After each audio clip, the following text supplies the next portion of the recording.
환율이 1,500원을 목전에 둔 지금 가장 많이 받는 질문이 있습니다. 달러 지금이라도 사야 하나요?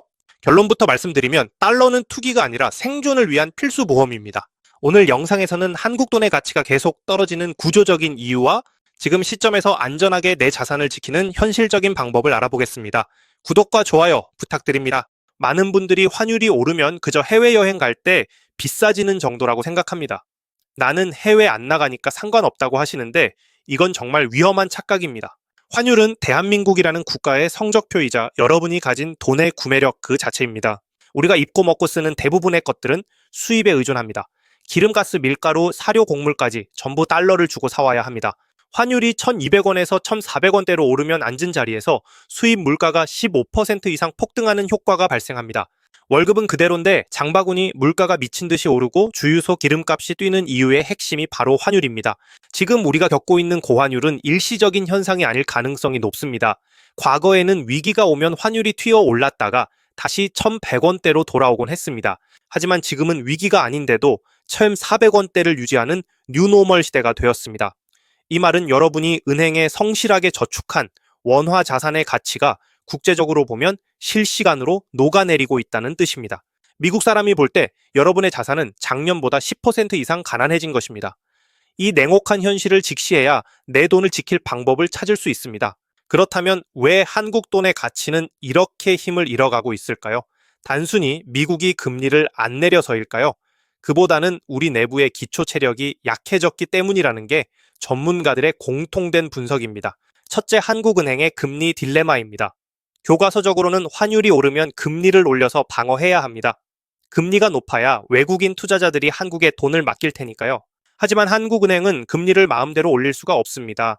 바로 1,900조 원에 육박하는 가계 부채 때문입니다. 금리를 올리면 빚을 낸 영끌족과 자영업자들이 무너지고 부동산 시장이 박살날 수 있습니다.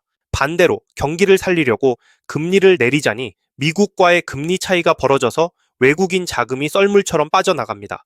이러지도 저러지도 못하는 상황을 외국인 투자자들이 기가 막히게 알고 원화를 팔고 떠나는 것입니다. 둘째, 수출 경쟁력의 약화입니다. 대한민국은 수출로 먹고 사는 나라입니다. 과거에는 수출이 잘 되면 달러가 쏟아져 들어와서 환율이 안정되었습니다. 하지만 지금은 주력 수출 품목인 반도체가 흔들리고 중국의 저가 공세에 밀려 무역 수지 흑자 폭이 예전만 못합니다. 달러를 벌어오는 힘이 약해지니 원화 가치를 지탱할 힘도 빠지는 것입니다. 셋째, 해외 투자 열풍입니다. 이건 여러분도 공감하실 겁니다. 요즘 주식하시는 분들 국내 주식을 하시나요? 미국 주식을 하시나요? 국장은 답이 없다며 서학 개미들이 미국 주식을 사기 위해 원화를 팔고 달러를 사고 있습니다. 국민연금 같은 큰 손들도 국내 비중을 줄이고 해외 투자를 늘리고 있습니다. 구조적으로 달러를 사려는 사람은 많은데 원화를 사려는 사람은 없는 수급 불균형이 고착화되고 있는 것입니다. 최근 일본의 금리 인상까지 더해져 엔캐리 자금이 이탈하는 것도 원화 약세를 부채질하고 있습니다.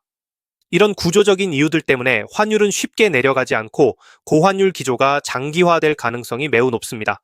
상황이 이렇다면 우리는 어떻게 해야 할까요? 지금이라도 전 재산을 털어서 달러를 사야 할까요? 절대 아닙니다.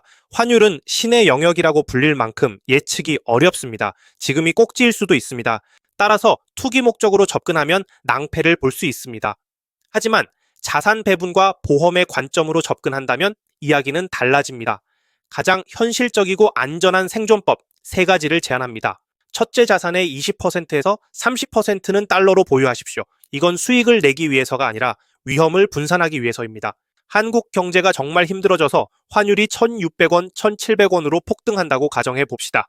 그때 여러분이 가진 부동산이나 국내 주식 같은 원화 자산의 가치는 폭락하겠지만 미리 사둔 달러의 가치는 폭등하게 됩니다. 달러가 전체 자산의 손실을 막아주는 에어백 역할을 하는 것입니다. 반대로 환율이 떨어져서 원화 가치가 오르면 한국 경제가 좋아진다는 뜻이니 내 월급과 국내 자산 가치가 올라서 좋습니다. 어느 쪽으로 가든 내 삶이 흔들리지 않게 만드는 것, 이것이 진짜 부자들의 포트폴리오 전략입니다. 둘째, 달러 RP나 달러 발행 어음을 활용하십시오. 그냥 달러를 사서 장롱에 넣어두거나 외화 예금에만 넣어두는 건 하수입니다. 증권사에서 가입할 수 있는 달러 RP나 발행 어음은 달러를 맡기면 연 4%에서 5%대의 이자를 달러로 줍니다. 환율이 그대로여도 이자 수익을 챙길 수 있고 환율이 오르면 환차익까지 챙기는 일석이조의 상품입니다. 입출금도 자유로워서 비상금으로 굴리기에 아주 적합합니다. 셋째 적립식으로 분할 매수하십시오. 지금 환율이 높은 건 사실입니다. 그러니 한 방에 목돈을 바꾸지 마십시오. 매달 월급의 일부분 혹은 여윳돈이 생길 때마다 기계적으로 달러를 사 모으는 겁니다. 환율이 떨어지면 싸게 사서 좋고 오르면 내가 가진 달러 가치가 올라서 좋습니다. 이렇게 평균 단가를 맞춰가면서 꾸준히 모아가면 환율 변동의 공포에서 벗어나 마음 편한 투자를 할 수 있습니다. 미국 주식을 적립식으로 사는 것도 자연스럽게 달러 자산을 모으는 훌륭한 방법입니다. 달러 투자는 한국에 사는 우리에게 선택이 아닌 필수입니다. 우리는 원화라는 바구니에 모든 계란을 담고 있습니다. 집도 원화, 월급도 원화, 예금도 원화입니다. 이건 한국 경제가 흔들리면 내 인생도 같이 흔들린다는 뜻입니다. 극단적인 비관론에 빠질 필요는 없지만 냉정한 현실 인식은 필요합니다. 구조적으로 약해지는 원화에만 내 운명을 맡기지 마십시오. 오늘부터라도 조금씩 나의 자산을 달러로 옮겨두는 것. 그것이 불확실한 환율 전쟁 속에서 내 가족과 자산을 지키는 가장 확실하고 유일한 생존법입니다. 오늘 영상이 여러분의 자산을 지키는 데 도움이 되셨다면 구독과 좋아요 부탁드립니다. 다음에도 여러분의 통장에 뼈가 되고 살이 되는 경제 정보로 찾아오겠습니다. 감사합니다.